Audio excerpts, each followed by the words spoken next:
Sick Baron abandoned by all finds hope with humble nurse. Richard Blackwood woke up once again alone in that enormous room, tasting the metallic flavor in his mouth as he coughed violently.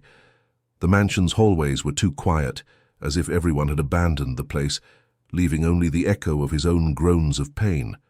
That's when he heard light footsteps coming up the staircase. The door opened, and a young woman entered carrying a worn-out bag and a smile that seemed out of place in that heavy atmosphere. "Good morning, Mr. Blackwood. My name is Emily Parker. I've been hired to care for you," she said, with a calm voice that irritated Richard immediately. He observed her with critical eyes. She must have been in her early 20s, wore a simple pink and white uniform, and had a pink headband on her head. Everything about her screamed humble origins, and that was enough for Richard to feel contempt growing in his chest. "I don't need you," he replied, turning his face away. "Send Mrs. Martha here right now." Emily didn't move. Instead, she put her bag on the floor and approached the bed. "Mrs. Martha was the one who brought me here, sir. She said you need constant care." "Martha is the administrator of this property, not my babysitter." Richard tried to sit up, but a new coughing fit made him double over. Emily quickly approached, taking a glass of water from the nightstand and offering it to him. Richard pushed her away with his arm, spilling the water. "I said I don't need you." "You may not want it, but you do need it," Emily spoke firmly, picking up a towel and wiping the spilled water. "And I was hired to stay, so I will stay." Richard took a deep breath, trying to control his anger. His head hurt, his whole body hurt, and now he had to deal with a stubborn nurse who clearly didn't know her place. "Where are you from?" he asked, more out of contempt than curiosity. "I was born nearby in Springfield. I worked at the regional hospital for 3 years before coming here." "3 years?" Richard laughed humorlessly. "And you think you're prepared to take care of me?" "I'm prepared to care for anyone who needs help, Mr. Blackwood." Something in how she said that made Richard stop responding. There was a determination in that voice he didn't expect to find in someone so young and clearly without means. Emily began tidying the room, opening the heavy curtains that kept everything in semi-darkness. The morning light streamed in strongly, revealing the dust accumulated on the furniture and the general state of neglect in the environment. "What are you doing?" Richard protested, covering his eyes with his arm. "You need light, fresh air. This room feels like a tomb." "How dare you speak to me like that? Do you know who I am?" Emily stopped what she was doing and looked directly at him. "Yes, sir. You are Richard Blackwood, heir to one of the oldest families in upstate New York. You own land, businesses, money, but right now you're also a sick man who needs help, and that's all that matters to me." Richard was left speechless. No one had ever spoken to him that way, with that mixture of respect and brutal honesty. "Get out of here," he murmured, turning his back. "I will leave, but only to get your breakfast. I'll prepare a special soup that will help with that cough." When she left, Richard lay staring at the ceiling, feeling a strange mixture of anger and something he couldn't identify. Perhaps it was fear that she might actually help him, and fear of what that would mean. Emily went down the mansion's wide stairs, observing the old portraits on the walls. They were family photos, serious men and women in formal clothing, all with that same distant expression that Richard carried. She wondered how many generations had lived there, keeping those walls full of history and secrets. The kitchen was huge, with a wood-burning stove and a modern refrigerator that seemed out of place in that old environment. An older woman was there, cleaning some dishes. "You must be the new nurse," the woman said, without looking at Emily. "Yes, I am. My name is Emily." "I'm Joan. I've worked here for 15 years, or used to, because almost everyone has left." "Why did everyone leave?" Joan finally looked at her, with a tired expression. "You'll find out soon. This place isn't what it used to be. Mr. Richard has changed a lot since he got sick." "How long has he been like this?" "About 6 months. It started with fevers, then came the cough, the pains. The doctors don't know what it is. They did 1,000 tests, nothing. He got worse, becoming more bitter, more difficult. The employees left one by one." Emily started looking for ingredients to make the soup. She found some slightly wilted vegetables, dried herbs in the cupboard. "Is there a garden here?" she asked. Yes, in the back, but it's all abandoned. The late Mrs. Blackwood took care of that garden as if it were a child. Late? Mr. Richard's mother. She passed away 5 years ago. That's when everything started to change here. Emily absorbed that information while choosing the ingredients. She was beginning to understand better the bitter man she had met in the room. And the rest of the family. Joan made a face. There's his sister, Caroline. She shows up when she wants money, and there are some cousins, nephews, all vultures waiting for him to weaken completely to take what they can. And Mrs. Martha. Oh, the administrator. Joan lowered her voice. She's been here for 2 years. She was hired when Mr. Richard started losing interest in the business. She takes care of everything now, the accounts, the contracts, everything. Something in Joan's tone made Emily pay more attention. You don't trust her? It's not my place to say. Joan averted her gaze. I just find it strange how the money seems to disappear faster and faster, while things here keep getting worse. Emily stored that information in her mind while preparing the soup. She used the herbs she found, seasoning carefully, remembering the recipes her grandmother had taught her as a child. When the soup was ready, she served it in a fine porcelain bowl and went back to Richard's room. He was awake, looking out the window. I brought your soup, Emily announced, entering. I'm not hungry. I didn't ask if you were. You need to eat. She approached the bed and placed the tray on the side table. The smell of the herbs filled the room, and Richard turned his head, surprised. What is that?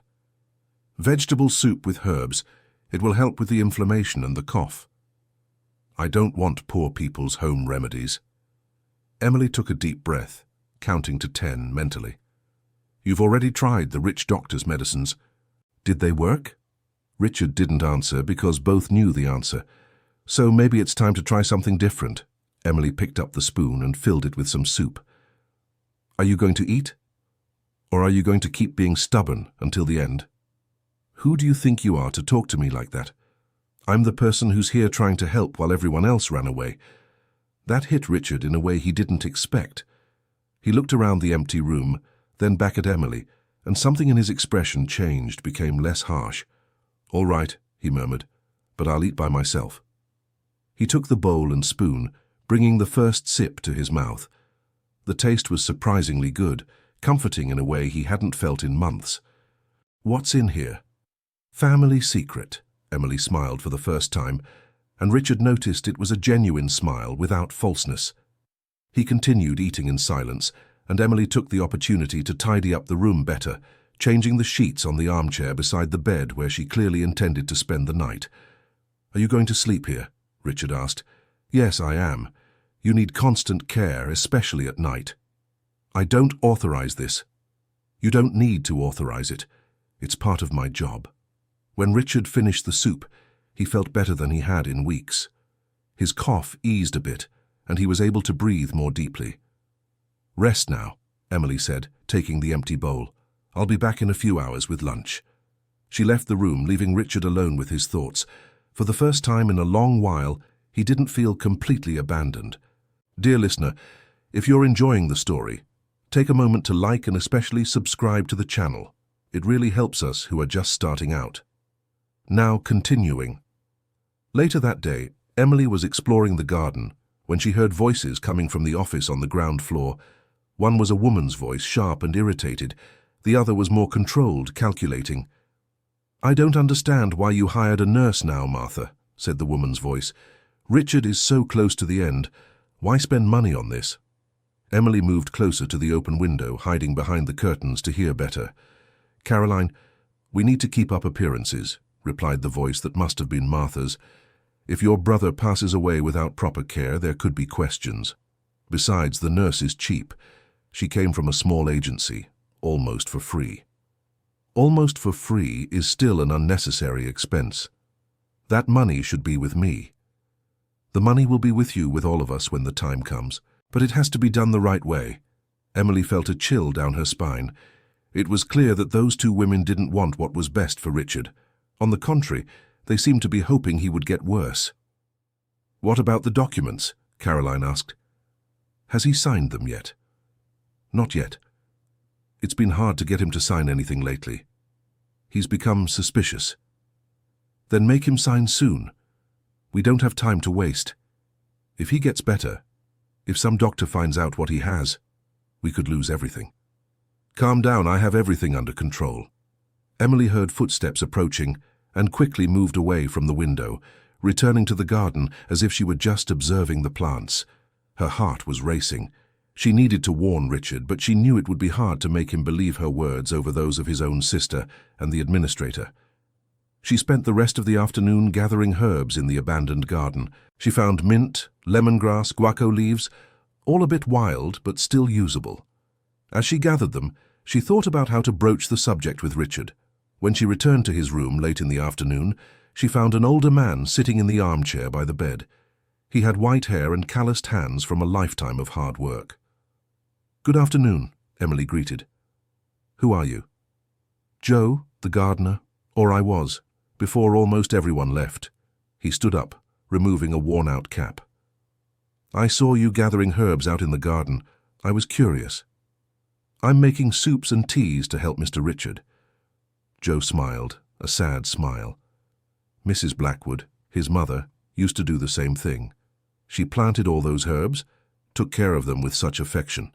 She said plants had healing power if we treated them with respect. She must have been a wise woman. She was, and good, very different from her husband. Old Mr. Blackwood was hard, cold, but she had a huge heart. Too bad she left too soon. Emily noticed that Joe was using a gentle expression to refer to Mrs. Blackwood's passing. Mr. Richard must have suffered a lot from losing her. He did, but he didn't know how to handle it. He closed off his heart, became just like his father. Before he was different, you know. When he was younger, he had plans, wanted to change things. But after his mother passed, it was like he gave up on everything. Richard groaned in bed, slowly waking up. Joe stood up immediately. "I'll leave you to take care of him. I just came to bring this here." He pulled a small cloth bag from his pocket. "Chamomile seeds. Mrs. Blackwood loved them. Maybe you'd like to plant them again." "Thank you, Mr. Joe." Emily accepted the gift gratefully. When the gardener left, Richard was fully awake, looking at Emily with an expression she couldn't decipher. "How long have you known Joe?" he asked. "I just met him. He seems like a good person. He's worked here since before I was born. My mother hired him when she joined the family." Richard paused as if deciding whether to continue speaking. "My mother didn't come from a wealthy family. She was the daughter of a merchant from humble origins. My grandfather barely accepted the marriage, said she wasn't classy enough for the Blackwoods." Emily stayed silent, realizing this was the first time Richard had shared something personal. "But my father fell in love with her, even against everyone's wishes. They married and she tried to fit into this world. She planted that garden, took care of the house, was kind to all the staff. But my grandfather never fully accepted her, always treated her as if she were less." "And how did you treat her?" Emily asked softly. Richard closed his eyes, and she could see the pain on his face. "I was young, stupid, wanted to please my father, my grandfather. So sometimes I treated her coldly too, as if she embarrassed the family. I only realized how wrong I was when she was no longer here." "It's never too late to change," Emily said. "For her, it is too late. She's gone, and I never asked for forgiveness. But it's not too late to be a better person, to honor her memory by being who she wanted you to be." Richard opened his eyes and looked at Emily with a new intensity. "Why are you saying this?" "Because everyone deserves a second chance, Mr. Richard, including you." That night, while Richard slept, Emily stayed awake in the armchair, thinking about everything she had discovered. Something was very wrong in that house. Caroline and Martha clearly didn't want Richard to get better, but why? What did they gain from it? She decided she needed to find out more about those documents Caroline had mentioned. The next morning, while Richard was still asleep, she went downstairs to explore the house more carefully. The office was locked, but the library next door was open. Emily entered, admiring the shelves filled with old books. There were also files, folders with documents. She started searching carefully, trying not to leave anything out of place. That's when she found a folder labeled Will Richard Blackwood. Her heart raced. She opened the folder and began reading. The original will left everything to charities, with small amounts for his sister and some long-time staff. But there was another document there, more recent, an amendment to the will that gave everything to Caroline and a significant percentage to Martha as payment for services rendered. The date was 3 months ago, when Richard was already very ill. The signature looked strange. Emily wasn't an expert, but something about those shaky letters didn't seem right. "What are you doing here?" Emily turned quickly. Martha was at the door, with a cold expression. "I was looking for books on medicinal herbs," Emily replied, quickly closing the folder. "Mr. Richard mentioned his mother had a collection." "The Blackwood Library is not for staff use," Martha approached. "You should be taking care of your patient, not snooping where you weren't called. You're right, I'll go back now." Emily tried to pass by Martha, but the woman blocked her path. "Listen here, little nurse. You were hired for a specific job. Take care of Richard. Give him his medicine, clean what needs to be cleaned. But don't meddle in matters that don't concern you. Understood?" "I understand perfectly," Emily replied, keeping her voice calm despite her racing heart. Martha finally stepped aside, and Emily went back to Richard's room. She needed to tell him what she had discovered, but she knew she had to be careful. Richard was weak, sick, and probably wouldn't believe that his own sister was trying to harm him. When she entered the room, Richard was having another coughing fit. Emily rushed to him, helping him sit up, giving him water. He was pale, sweating cold. "I need to call the doctor," Emily said. "No," Richard managed to speak between coughs. "The doctors don't help at all. They just charge fortunes to say they don't know what I have." "Then you need to take the medicine I prepared, regularly. You can't go a day without it." She spent the rest of the morning taking care of him, preparing teas, applying compresses, massaging his back to help his breathing. Richard let her do everything, without complaining for the first time. "You're different from the other nurses who have been here," he said when he finally managed to breathe better. "How many nurses have been through here?" 3. None stayed more than a week. They said I was impossible, that I didn't follow medical advice. "And were you?" Richard almost smiled. "Yes, I was, but you're impossible too. But you don't take no for an answer. I learned that from my grandmother. She was a midwife, healed people in the community with herbs and prayers. She always said that to heal someone, you first need to earn their trust." "And do you think you've earned my trust?"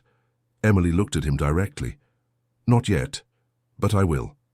That afternoon, an elegant man showed up at the mansion. He wore an expensive suit, had well-groomed grey hair, and a smile that didn't reach his eyes. Emily saw him arriving in an imported car and talking with Martha in the entrance hall. When she went down to get Richard's lunch, the man was coming up the stairs. "You must be the new nurse," he said, stopping beside her. "My name is Dr. Wilson. I've been the Blackwood family doctor for many years." "Pleasure, doctor. I'm Emily Parker." "How is my patient today?" "Better than yesterday. The cough has lessened a lot." Dr. Wilson seemed surprised. "Really? How interesting. And what have you been doing differently?" "Herbal teas, nutritious soups, constant care." The doctor didn't seem impressed. "Well, I'll examine him now. You can wait outside." Emily didn't like his tone, but she obeyed. She stayed outside the door, but close enough to hear the conversation. "Richard, my friend, how are you feeling?" The doctor's voice was falsely warm. "Better, doctor. For the first time in months, I feel like I'm really getting better." "That's good to hear. But you know you can't rely just on homemade teas, right? Modern medicine has the treatments you need. Modern treatments haven't worked so far. Because you haven't followed them properly. You need the imported medicine I prescribed. Without them, your condition will only get worse." "I don't have the money to buy that medicine, doctor." Martha said finances are tight. There was a pause. "Well, there are other options. We can discuss alternative treatments, maybe admission to a specialized clinic. I don't want to leave my home." "Richard, you need to think rationally. Your health is at stake." Emily heard footsteps and moved away from the door before the doctor came out. He looked at her with disapproval. "Are you giving the patient vitamins?" "Yes, through food and teas." "You need to increase the dosage. I'll leave a prescription with Martha." After the doctor left, Emily returned to the room and found Richard restless. "Has he always been like this?" she asked. "Like what?" "Insistent. Trying to convince you of things." Richard sighed. "Dr. Wilson was my father's friend. He's always taken care of the family. I trust him. And Martha. Do you trust her too?" Richard looked at Emily carefully. "Why are you asking that?" Emily hesitated. Was this the moment to tell what she knew or wait longer? "I just want to make sure you're being well taken care of. By everyone. Martha has been essential. Without her, this house would have collapsed long ago. She handles everything. The bills, the contracts, everything I can no longer do. And do you check those bills, those contracts?" "Not lately." "Why? Are you implying something?" "No, sir. Sorry if it seemed that way." But the seed of doubt had been planted. Emily could see Richard thinking, processing. That night while Richard slept, there was a strange noise coming from downstairs. Emily went down carefully, following the sound to the office. The door was slightly ajar, and there was light inside. She peeked through the crack and saw Martha and Caroline sitting at the table, surrounded by papers. "We need to act fast," Caroline was saying. "That nurse is making him better. If he fully recovers his strength, we'll never get him to sign." "I know that," Martha replied, irritated. "But we can't just force him. It needs to look natural." "And Dr. Wilson? Can't he do something?" "He already has. He prescribed sedatives disguised as vitamins. If the nurse gives them to him, Richard will be confused enough to sign whatever we put in front of him." Emily covered her mouth to keep from making a sound of shock. So that was it. They were trying to drug Richard to steal his property. "And if she doesn't give the vitamins?" "Then we'll have to be more creative," Martha smiled, a cruel smile. "Accidents happen, especially with inexperienced nurses caring for such sick patients." Emily stepped back silently, her heart beating so hard she was sure they could hear it. She returned to Richard's room and locked the door from the inside. She needed to act. But how? She had no concrete evidence, only what she had overheard. And who would believe the word of a poor nurse against a respected administrator and the patient's own sister?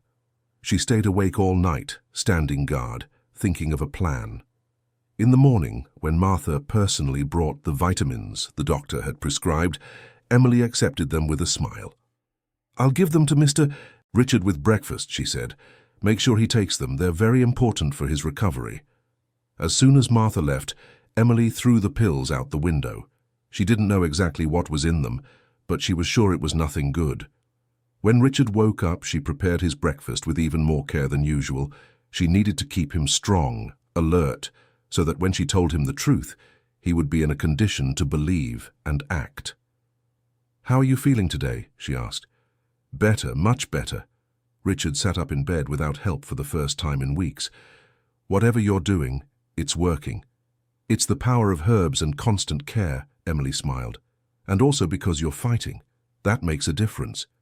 "I never thought I'd say this, but I'm starting to like having you around," Richard admitted. "Even though I'm poor and without class?" Emily teased gently. Richard had the decency to look ashamed. "I was a fool. I apologize. My mother would be ashamed of me. Then honor her memory by being different from now on." They stayed silent for a moment, a comfortable silence, before Emily decided it was time. "Mr. Richard, I need to tell you something important, but I need you to hear me out before judging." His expression turned serious. "What is it?" "Your sister and Mrs. Martha are conspiring against you." She told him everything. What she had heard on the first day, the documents she found in the library, the conversation the night before about the vitamins. Richard listened to everything in silence, and Emily couldn't read his expression. When she finished, he closed his eyes and sighed deeply. "I know," he said, completely surprising Emily. "You know?" "I suspected. For months. But I didn't want to believe it. Caroline is my sister. We grew up together. And Martha, I trusted her. I thought she really cared about this estate, about our legacy. Then why didn't you do anything? Because I was tired, sick, without strength to fight. Part of me thought maybe it would be easier to just let it happen. But you can't give up like that. Emily approached the bed. This is your home, your legacy, your mother's legacy. You can't let bad people destroy everything she built. Richard opened his eyes and looked at Emily with an intensity she hadn't seen before. You're right, but I'll need help. You can count on me. Why are you doing this? You barely know me. I've been awful to you from the start. Emily thought for a moment before answering. Because I've also known people who gave up fighting when they had every right to fight. My mother worked her whole life as a housekeeper, was treated badly, accused of things she didn't do, and in the end she gave up defending herself. She left thinking that rich people always won. I don't want to see that happen again. There were tears in Emily's eyes when she finished speaking. Richard reached out and took her hand, a surprising gesture coming from him. Then let's fight together, he said. But we have to be smart. If they find out we know, they might do something worse. They spent the rest of the day planning. Richard said he had a trusted attorney in town, someone who had worked with his father and had no connection to Martha. They needed to contact him without anyone knowing. Joe can help, Emily suggested. He's loyal to you, isn't he? Yes, Joe would never betray me, but I don't want to put him in danger. He just needs to deliver a message.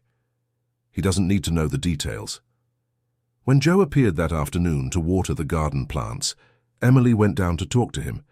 She explained that they needed him to deliver an urgent letter to Attorney Johnson, the lawyer, without anyone knowing. Is it to help Mr. Richard? Joe asked. Yes, it is. Then you can count on me. I'll take it right now.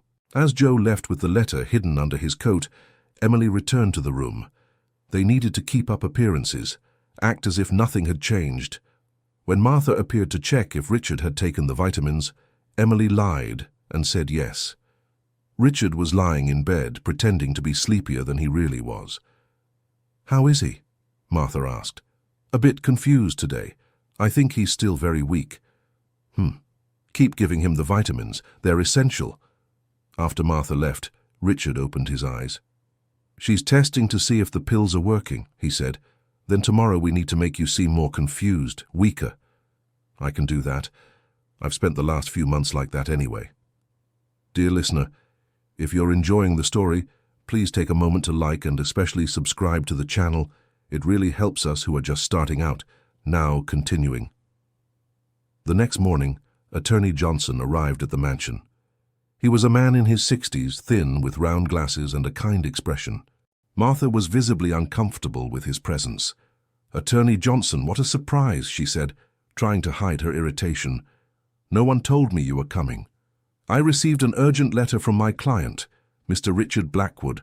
I came as soon as I could. But Mr. Richard is very ill. He's in no condition to write letters. May I come in and check that myself? Martha had no way to refuse without seeming suspicious. She led the attorney to the bedroom, where Richard was sitting on the bed with Emily by his side. Attorney Johnson, it's good to see you, Richard said, and his voice was stronger than Martha had expected. Richard, my old friend, I got your letter. I came as quickly as I could. Thank you. We need to talk in private. But Mr. Richard, Martha interrupted, you shouldn't exert yourself so much. You're too weak for business meetings. I decide when I'm strong enough for my own meetings, Richard replied firmly. Please, leave us alone. You too, Emily. Emily obeyed, leaving with Martha. In the hallway she could feel the tension emanating from the administrator. What letter was that? Martha asked abruptly. I don't know. Mr. Richard doesn't tell me everything. You're lying. You're the one who sent that letter. I'm just the nurse, Mrs. Martha. I take care of his health, not his business. Martha studied her with cold eyes. Be careful, girl. You don't know who you're dealing with. No, ma'am. I think it's you who doesn't know. Attorney Johnson stayed in the room for over an hour. When he came out, he had a briefcase full of documents and a serious expression. Mrs. Martha, I need you to give me all the financial records of the estate for the last 2 years. Orders from Mr. Richard.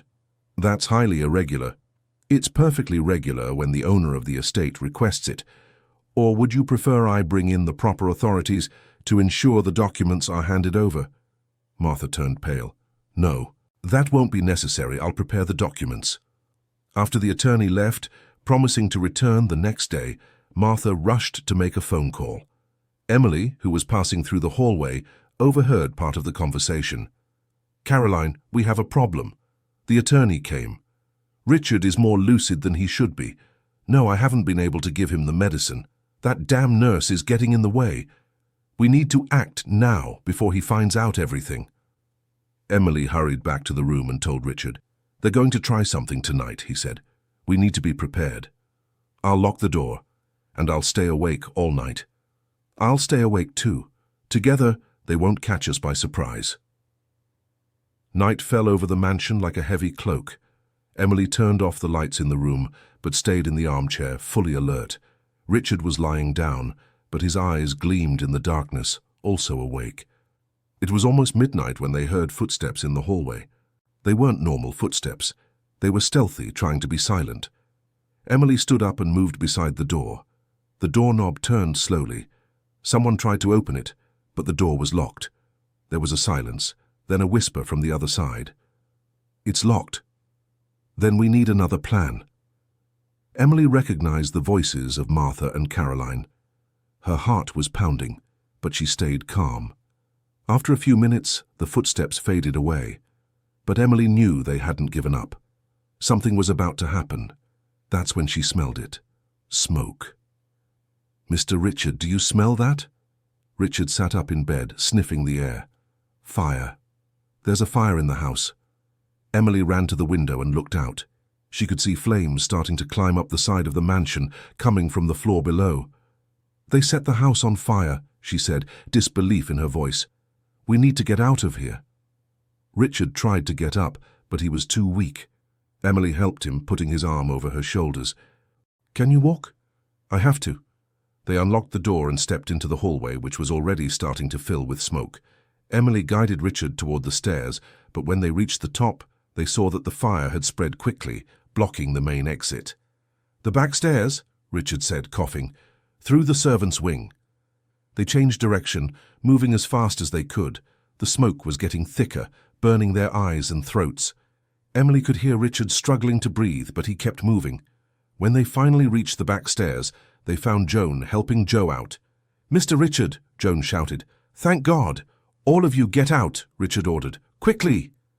They hurried down the stairs, stumbling in their haste. The smoke followed them, black and suffocating. When they finally made it outside, they collapsed on the lawn, coughing violently. Emily looked back and saw the mansion in flames. Centuries of history being consumed by the fire. "Where's Martha?" "And Caroline?" Joe asked. "They're gone," a voice said. Everyone turned to see Dr. Wilson standing there. "I saw their car leaving about 20 minutes ago." "They did this," Richard said, still gasping for air. "They set the house on fire with us inside." "That's a very serious accusation," Dr. Wilson said, but there was no surprise in his voice. There was guilt. "You knew, didn't you?" Emily stared at him. "You knew what they were planning." I didn't know they would go this far. I thought it was just about the money, about making Richard sign some papers. I didn't think they would try to kill us," Richard finished. "You were part of it, Doctor. The vitamins you prescribed, they were sedatives, weren't they?" The doctor lowered his head. "Yes, but I swear I didn't know they planned this. When I saw the fire, I tried to come back to warn you, but the flames were already too high." Sirens wailed in the distance. Someone had called the fire department. They arrived quickly, but it was too late to save the mansion. The fire had spread too much. Richard watched his home being consumed by the flames, and Emily could see tears streaming down his soot-covered face. "Everything is gone," he murmured. "My family's house, my mother's memories, everything." "Not everything," Emily said softly. "The memories are here." She touched his chest where his heart beat. "And you're alive. That's what matters." The firefighters eventually got the fire under control, but the mansion was destroyed. Only the outer stone walls remained, charred and broken. An officer approached them. "Does anyone know how the fire started?" "It was arson," Attorney Johnson said, appearing suddenly. "And I have proof." He opened his briefcase and showed them documents. I spent the night analyzing the financial records the administrator gave me. There's clear evidence of embezzlement. Hundreds of thousands of dollars were illegally transferred to personal accounts. Plus, I found this document," he showed a paper. "A recent and very valuable insurance policy on the property, with Caroline Blackwood as the beneficiary in case of her brother's death. They planned to burn the house down with me inside and keep the insurance money," Richard said, the realization hitting him full force. "Exactly. But they failed. You're alive. And now we have enough evidence to prosecute both of them." The authorities were alerted. A search was launched to find Martha and Caroline. Meanwhile, Richard and the others were taken to the hospital for a checkup. At the hospital, Emily never left Richard's side. The doctors ran several tests, surprised to find his condition had significantly improved. "It's remarkable," one doctor said. "According to previous records, you were in very bad shape, but now your lungs are almost completely clear. The cough has drastically decreased." "It's her doing," Richard pointed to Emily. "She saved me, in every possible way." Emily felt her cheeks warm with the praise. 3 days later, Martha and Caroline were found trying to cross the border. They were arrested and charged with attempted murder, fraud, and arson. Attorney Johnson was also arrested for complicity. Richard gave his statement, telling everything he knew. Emily did too, describing the conversations she had overheard. Joe and Joan confirmed the two women's suspicious behavior in the previous months. "They will pay for what they did," the officer in charge of the case assured. "We have enough evidence to convict them for a long time." Meanwhile, Richard needed to decide what to do. His house was destroyed, his business needed attention, his entire life needed to be rebuilt. But he was no longer alone. Emily continued to care for him, even after the doctors said he was fine. Joe and Joan remained loyal, helping where they could. "What are you going to do now?" Emily asked one evening as they walked through the garden that had survived the fire.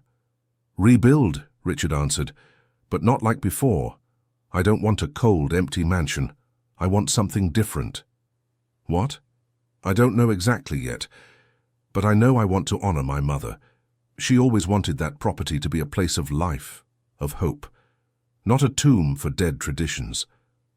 They walked in silence for a moment before Richard stopped and turned to Emily. "And you? Are you still going to stay? Technically, there's no longer a patient to care for." Emily smiled. "There's still a garden to tend to, and someone needs to make sure you keep taking your teas." "Emily, Richard hesitated, searching for the words. "You changed my life. Not just saved me physically. You reminded me of who I used to be, of who my mother wanted me to be. I don't know how to thank you." "You don't need to thank me. You just need to keep being this new person, this better person. I'll try, but I need help, your help, whenever you need it." In the following weeks, Richard began working on plans for the property. With the legitimate insurance money and what was recovered from Martha's fraudulent accounts, he had the resources to rebuild. But instead of recreating the old mansion, he decided to do something different. A school. A nursing school, specifically, where young people from humble backgrounds could learn to care for people, just as Emily had cared for him. "I want you to run it," he told Emily when he presented the plan. "Me? But I have no experience in school administration." "You have experience in caring for people, and you have a passion for teaching. I saw how you explained your techniques to the other nurses at the hospital. That's more important than any administrative degree." Emily was hesitant, but also excited. It was an opportunity to make a difference on a much larger scale. "All right," she agreed, "but on one condition." "What?" "That you teach too, history, literature, everything you know. These kids need a complete education, not just technical skills." Richard smiled, a genuine smile Emily had never seen before. "We have a deal." Construction began the following spring. It wouldn't be quick, but it would be done right. Meanwhile, Richard rented a space in town and started offering free tutoring classes for children in the community. Emily helped him when she could, between her own studies to better prepare for the role of principal. She also continued to tend the garden, planting the chamomile seeds Joe had given, bringing life back to that patch of land. The trial of Caroline and Martha made headlines in all the local newspapers. The evidence was overwhelming, and both were convicted. Caroline received 15 years for attempted murder and fraud. Martha received 20 years for the same charges, plus embezzlement. Richard attended the trial but felt no satisfaction from their conviction, only a deep sadness for what his sister had become, for what greed had done to her. "Don't you feel angry?" Emily asked afterward. "No, just sadness. Caroline could have been different. We had everything. But she chose the wrong path. And you chose the right one. That's what matters now. Dear listener, if you're enjoying the story, please take a moment to like and especially subscribe to the channel. It really helps us who are just starting out. Now continuing. 1 year after the fire, the Clara Blackwood School of Nursing was inaugurated. Richard had named it in honor of his mother, the humble woman who planted that garden and taught that kindness was worth more than any fortune. The school was beautiful, modern yet welcoming, with large windows that let the light in and a medicinal garden in the back, where students would learn about herbal medicine. At the opening ceremony, there were dozens of people from the community, former employees of the Blackwood family, and the first group of 20 students selected for the inaugural program. Richard stood before everyone, visibly nervous. He still wasn't used to public speaking, especially about such personal matters. "Good afternoon, everyone," he began. "A year ago I was sick, bitter, alone in a house that had become a prison. I had lost my way, forgotten the values my mother tried to teach me." He looked at Emily, who was seated in the front row. "But then someone appeared, someone who refused to give up on me, even when I deserved to be abandoned. Someone who showed me that healing doesn't just come from medicine, but from compassion, from care, from truly seeing the person behind the illness. This school exists to teach that kind of care, to train nurses who not only know the techniques, but have the right heart, who treat every patient as a whole human being, not just a set of symptoms. And it also exists as an apology to my mother, whom I didn't treat as I should have, to all the people our family may have harmed over the years with our pride and prejudice. This school is our way of giving back to the community, of doing something good with the legacy left to us." There was warm applause. Richard stepped down from the stage, and Emily met him with a hug. "Your mother would be proud," she said. "I hope so, and I hope you are too. None of this would be possible without you. We did it together, and we'll keep doing it together." The first months of the school were challenging. There was much to learn, many adjustments to make. But Emily proved to be a natural director, patient with the students, but firm when necessary. And Richard loved teaching his history and literature classes, seeing the students' eyes light up when he told stories of the past. Joe was hired as a herbal medicine teacher, instructing students about the medicinal plants he grew in the garden. Joan returned as the cook, preparing nutritious meals for everyone. It was almost like a family, this group of people who had come together after the tragedy. One afternoon, 2 years after the school's opening, Emily was in the garden when Richard approached. He seemed nervous, which was unusual for him now. "Can I talk to you?" he asked. "Of course. What is it?" Richard took a deep breath. "Emily, in these 2 years you've become the most important person in my life. It's not just what you did for me when I was sick. It's everything you continue to do every day. You make me want to be a better person." Emily felt her heart race. "Richard, I know we come from very different worlds. I know in the past I would have looked down on someone of your background. But now I know you're worth more than anyone I've ever met, and He stopped, looking lost. "I'd like to know if you would consider, if you could—" "Richard, are you trying to ask me out?" Emily asked with a smile. "I'm doing a terrible job, aren't I?" "A little," she laughed. "But yes, I accept." The smile that lit up Richard's face was like the sun coming out after a storm. They kept the relationship discreet at first, not wanting to mix personal matters with work at the school. But eventually everyone noticed, and everyone approved. Even the students started making gentle jokes about the principal and the headmistress. Another year passed. The school grew, with more students, more teachers, more impact on the community.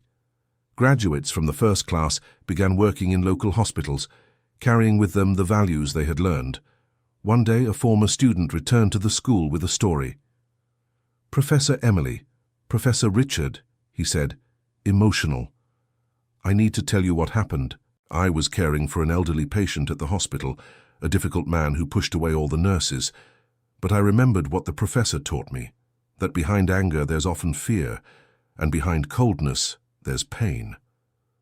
So I treated him with patience, with care. And you know what happened? He got better, not just physically but emotionally. On the day he was discharged, he thanked me in tears, said I had saved his life." Emily had tears in her eyes when the student finished telling the story. "You did exactly what you should have done. I'm very proud." After the student left, Richard took Emily's hand. "That's it," he said. "That's exactly what my mother wanted. Kindness multiplying, spreading like the seeds from that garden. And it's just beginning." The years kept passing. The school became a reference in the region, known for producing exceptional nurses. Richard and Emily married in a simple ceremony in the garden, with all the students and staff present. They didn't have children of their own, but they considered every student who passed through the school as part of their family. They saw these young people arrive nervous and uncertain and leave confident and compassionate, ready to make a difference in the world. Caroline got out of prison after serving her sentence. Richard visited her a few times over the years, not out of obligation, but because part of him still remembered the sister she could have been. When she got out, she was different. Older, more fragile, but also more honest. "I was terrible to you," she said at their first meeting after her release. "I let greed turn me into a monster. I don't expect forgiveness." "I forgave you a long time ago," Richard replied. "Anger would only hurt me. But if you want to truly make amends, you need to prove it with actions, not just words." Caroline nodded. She started slowly, working in humble jobs, learning to live honestly for the first time. Eventually she volunteered at the school, helping in the kitchen with cleaning with the most basic tasks. It was her way of apologizing, of trying to fix even minimally the damage she had caused. Emily, to many people's surprise, was one of the first to reach out to Caroline. "Everyone deserves a second chance," she said when someone questioned her. "That's what we gave Richard. Why not give it to her too?" And then, 20 years after that morning when Emily first arrived at the Blackwood mansion, she and Richard were sitting in the garden, watching the new class of students having their first practical lesson. "Do you remember that first day?" Richard asked, smiling. "How could I forget? You were awful to me." "I know. I was a lost man. But you found me." "We found each other," Emily corrected. "We were both lost in some way. You in bitterness, me in doubt. But together we found the way." They sat there as the sun set, painting the sky orange and pink, watching everything they had built together. A school full of life and hope, a flourishing garden, students learning to heal not only with their hands, but with their hearts. It was more than either of them could have imagined on that difficult first day. It was a legacy of kindness growing and spreading, touching lives in ways they would never fully know. And it was proof that it's never too late to change, to choose kindness over pride, to build something beautiful from the ashes of tragedy. The old mansion had burned down, but something much better had grown in its place. Not just a school, but a community. Not just walls and roofs, but hearts connected by the shared desire to do good. And it all started with a humble nurse who refused to give up on a bitter man, and a man who finally learned to accept help from the one he needed most. End of story. Now tell us what you thought of this story. How long have you been following us? If Richard and Emily touched your heart, leave your sincere words in the comments. Do you believe in the power of second chances? We'd love to read your opinion. Thank you so much for your company. Don't forget to leave your like and, most importantly, subscribe to the channel so you don't miss other exciting stories we've prepared, especially for you.